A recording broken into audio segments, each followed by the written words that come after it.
This will be a day long remembered. Now I am the master. Welcome to another episode of Legends and Theories. And welcome to my review of The Lord of the Rings of Power, Season 2, Episode 6, titled Where Is He? And honestly, it was a decent episode this week. It wasn't as exciting as last week's, and it basically hit on almost every storyline for the season, so it was very spread out and a little all over the place. But ultimately, I did enjoy it overall. Some moments honestly, that was a little dumb, especially the scene where Durin's wife Isto summons the bats. So yeah, that was a little dumb, and honestly, didn't really think that the Harfoots and the store storyline was super necessary to have too much development on in this episode. We also had a nice few scenes with Bombadil, where he is pushing our stranger who is honestly just hopefully a blue wizard and is not Gandalf. But we'll be seeing because I'm assuming he'll be taking his true identity either at the end of next episode or beginning half of the finale. And to see him truly become who he's supposed to be and reveal his true name, and also most likely defeat the evil wizard. So, looking at this, honestly, the best part about this, once again, was the same as all previous episodes, and that is Sauron's manipulation of Celebrimbor. I don't know Sauron's full abilities to create illusions, so I'm not sure how realistic to Tolkien's writing is that he'd be able to make Celebrimbor think that it's daytime and everyone is just outside living peacefully. I definitely think he could trick him to think of what time of day it is because it was currently night, and he put up this illusion just to make Celebrimbor think that the realm of Eregion wasn't in trouble.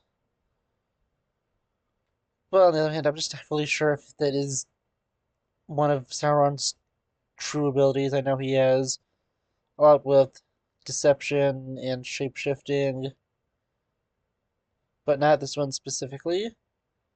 Also, I don't know, I feel like there's just a really odd retcon of Sauron actually having Morgoth's crown, since they say in this, there's stories about what happened to it, but what actually happened was Sauron reforged it.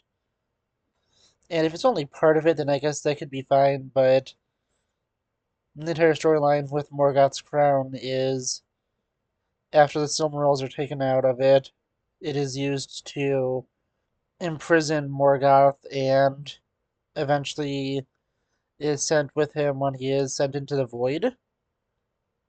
So, yeah, honestly, not too sure about this retcon, although it does make things, seem just a little more interesting. It also is a pretty big retcon to what Tolkien wrote. Now, continuing on through this, honestly, just a lot of interesting moments spread throughout. I think that it is getting pretty interesting. I don't think we saw anything with Elrond really this week, besides his mention by Galadriel, where she gets tricked by Adar into revealing a little too much, thinking he truly wants an alliance to take down Sauron, but he wants to do it himself using Galadriel's ring and Morgoth's crown together to truly kill him, and not sure if that is going to be, just true. Like, even if it didn't have to lead to Lord of the Rings that would actually work. I feel like that's more of a thing where he's convincing himself it would work, but it really wouldn't. Going back to something I mentioned earlier, which is the dwarf storyline. Honestly, really, besides that really just dumb moment with the bats being summoned, I again really enjoyed this. It's probably the second best storyline of the show.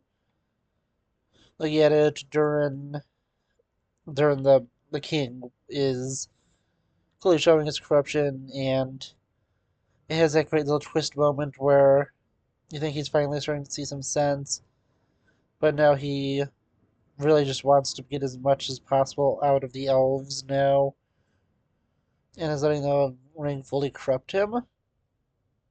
I'm also interested to see where it goes with the Dwarven Ring, since, based on the experiences that the younger Durin is having with it, we know that he will never put that ring on, but we know his ancestors eventually will, and it'll lead to the eventual fall of Moria.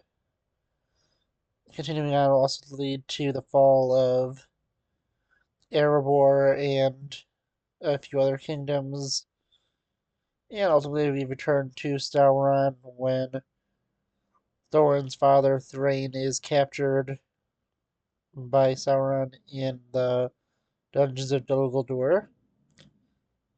So I'm interested to see how this goes and how they're going to be able to explain that. And then just other things throughout it. Honestly, just going through the storylines, it's all interesting enough.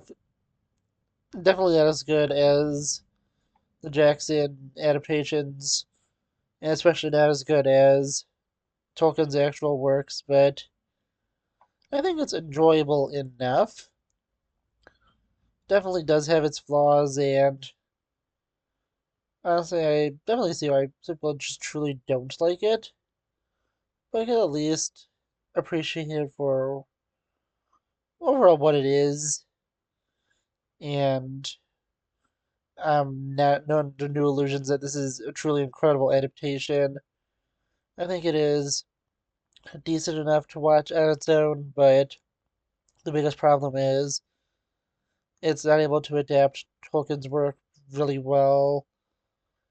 It's only doing it okay at best, and that it just really needs to just be a lot more interesting.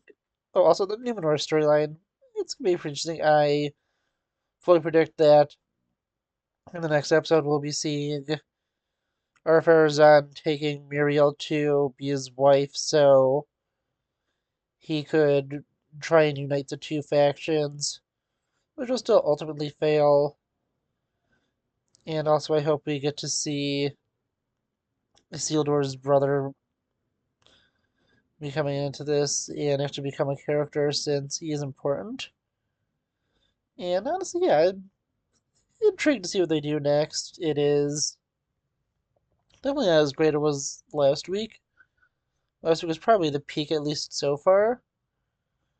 But still, I'm interested to see everything. I also really like how Sauron's going and just truly manipulating everything.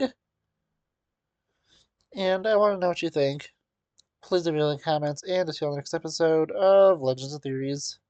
Thank you for watching this episode of Legends and Theories. Please subscribe, like the video, share the video, leave a comment, check out the video on screen, and may the Force be with you.